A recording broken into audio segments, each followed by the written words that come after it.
اعوذ باللہ من الشیطان الرجیم۔ میں پناہ مانگتا ہوں اللہ کی شیطان مردود سے۔ بسم اللہ الرحمن الرحیم۔ اللہ کے نام سے شروع جو نہایت مہربان بے حد رحم فرمانے والا۔ ان الذين اتخذوا العجل سينالهم غضب من ربهم وذلة في الحياة الدنيا وكذلك نجزي المفترين۔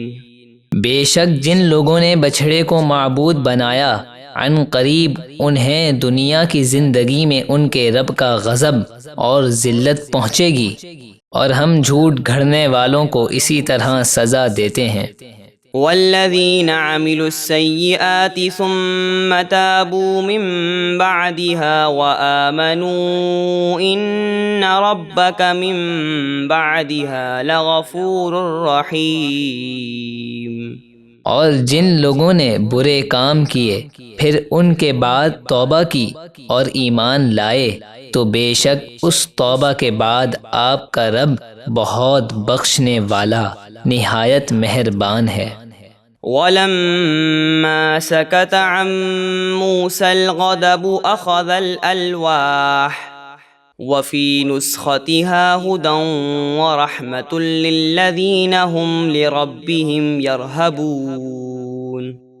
اور جب موسیٰ کا غصہ ٹھنڈا ہوا تو انہوں نے توریت کی تختیاں اٹھا لیں، اور ان تختیوں کی تحریر میں ان لوگوں کے لیے ہدایت اور رحمت ہے جو اپنے رب سے ڈرتے ہیں۔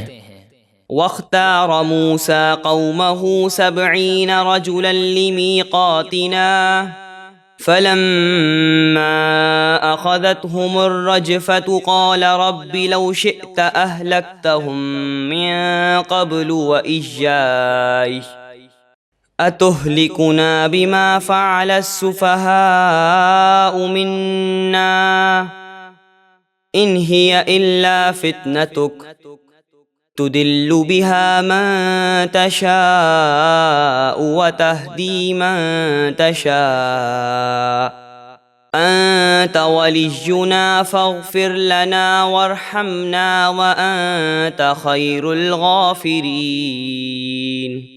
اور موسیٰ نے ہمارے مقرر کیے ہوئے وقت پر حاضر ہونے کے لیے اپنی قوم سے 70 افراد منتخب کیے۔ پھر جب انہیں زلزلے نے پکڑ لیا تو موسیٰ نے عرض کی، اے میرے رب، اگر تو چاہتا تو انہیں اور مجھے طور پر آنے سے پہلے ہی ہلاک کر دیتا۔ کیا تو ہمیں ان کاموں کی وجہ سے ہلاک فرمائے گا جو ہم میں سے بے وقوفوں نے کیے؟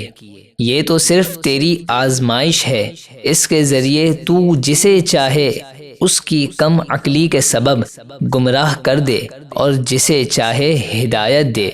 تو ہی ہمارا مالک ہے، بس ہمیں بخش دے اور ہم پر رحم فرما، اور تو سب سے بہتر بخشنے والا ہے۔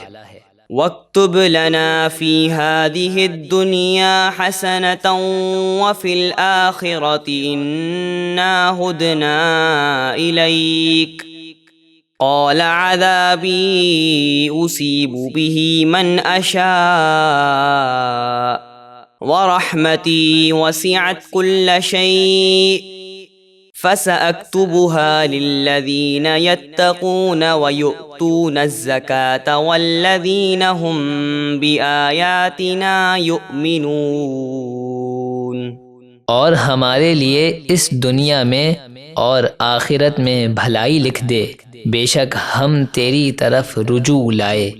اللہ نے فرمایا، میں جسے چاہوں اپنا عذاب دوں اور میری رحمت ہر چیز کو گھیرے ہوئے ہے، تو ان قریب میں اپنی رحمت یعنی آخرت کی نعمتیں ان لوگوں کے لیے لکھ دوں گا جو مجھ سے ڈرتے اور زکوٰۃ دیتے ہیں اور وہ ہماری آیتوں پر ایمان رکھتے ہیں۔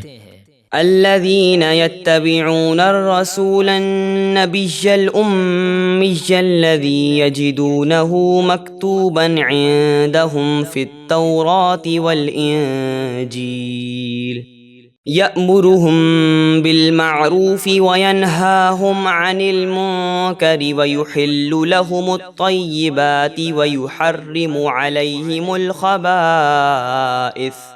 ويحرم عليهم الخبائث ويضع عنهم إصرهم والأغلال التي كانت عليهم فالذين آمنوا به وعزروه ونصروه واتبعوا النور الذي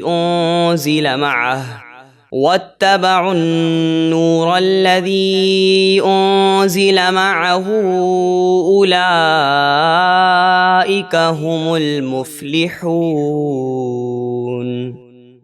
اور جو غلامی کریں گے اس امی لقب والے غیب کی خبریں دینے والے رسول کی، جنہیں وہ اپنے پاس توریت اور انجیل میں لکھا ہوا پائیں گے، وہ رسول مکرم صلی اللہ علیہ وسلم انہیں نیکی کا حکم دیں گے اور برائی سے منع کریں گے، اور ان کے لیے پاکیزہ چیزیں حلال فرمائیں گے اور ان پر گندی چیزیں حرام کریں گے، اور ان سے ان کے بوجھ یعنی سختیاں اور گلے کے پھندے یعنی مشکل احکام دور کریں گے جو ان پر تھے۔ تو جو لوگ ان پر ایمان لائیں اور ان کی تعظیم کریں اور ان کی مدد کریں اور اس نور یعنی قرآن کی پیروی کریں جو ان کے ساتھ اترا، وہی کامیاب ہیں۔